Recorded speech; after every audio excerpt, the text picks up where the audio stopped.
والسلام على مولانا رسول الله.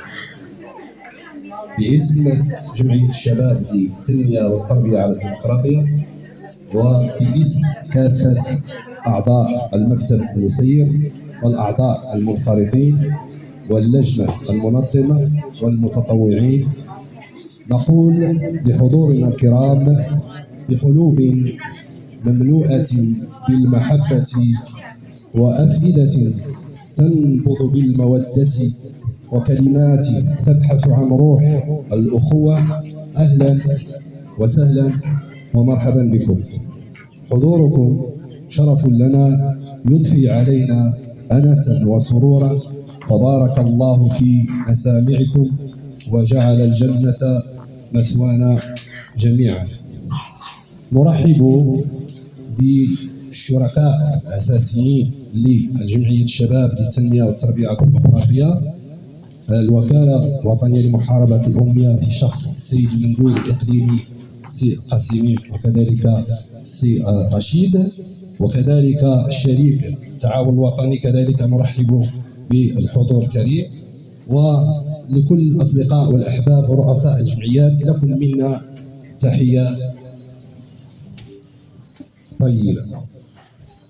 في سنة 1856 خرج آلاف النساء للاحتجاج في شوارع مدينة نيويورك على الظروف اللا إنسانية التي كنا يجبرن على العمل فيها، ورغم أن الشرطة تدخلت بطريقة وحشية لتفريق المتظاهرات، إلا أن المسيرة نجحت في دفع المسؤولين السياسيين إلى طرح مشكلة المرأة العاملة في جدول الأعمال. وفي 8 مارس 1908 عادت الآلاف من عاملات النسيج للتظاهر من جديد في شوارع مدينة نيويورك، لكنهن حملن هذه المرة قطعا من الخبز اليابس وباقات من الورود في خطوة رمزية لها دلالتها، واخترن لحركتهن الاحتجاجية تلك الشعار خبز وورود. طالبت المسيرة هذه المرة بتخفيض ساعات العمل ووقف تشغيل الأطفال ومنح النساء حق الاختراع، وشكلت مظاهرات الخبز والورود بداية تشكيل حركة نسوية متحمسة تطالب بالمساواة والإنصاف. رفعنا شعارات تطالب بالحقوق السياسية وعلى رأسها الحق في الانتخاب، وبدأ الاحتفال في 8 من مارس كيوم المرأة الأمريكية تخليدا لخروج مظاهرات نيويورك سنة 1909.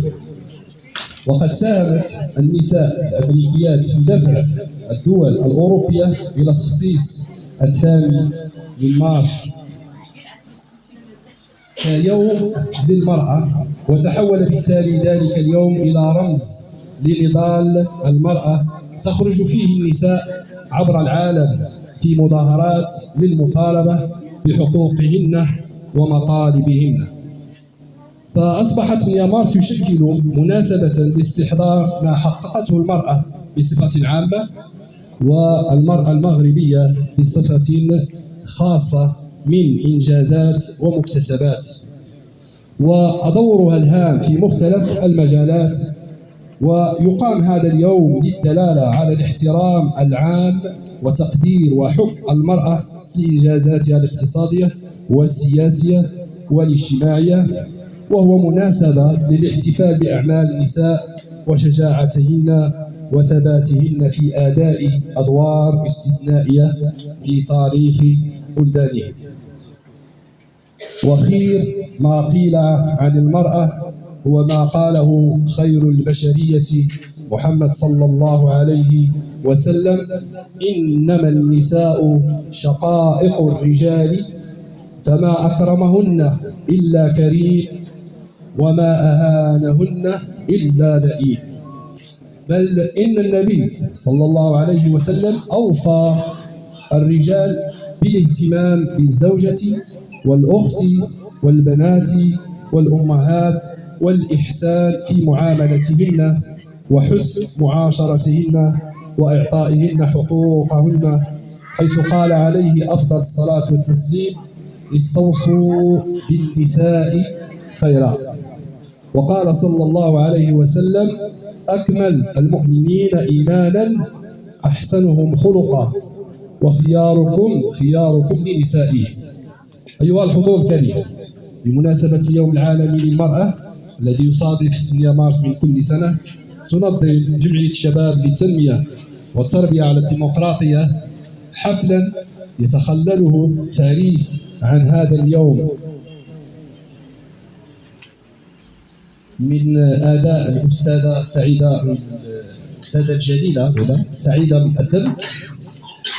ونشكركم على تلبية الدعوة، ونتمنى أن تمضوا معنا أوقاتا ممتعة. سنترككم مع الأستاذة الجليلة سعيدة المقدم في عرض حول اليوم العالمي للمرأة، ثم بعد ذلك سنمر إلى حفل تكريم المستشارة نعيمة حمراس. والسلام عليكم.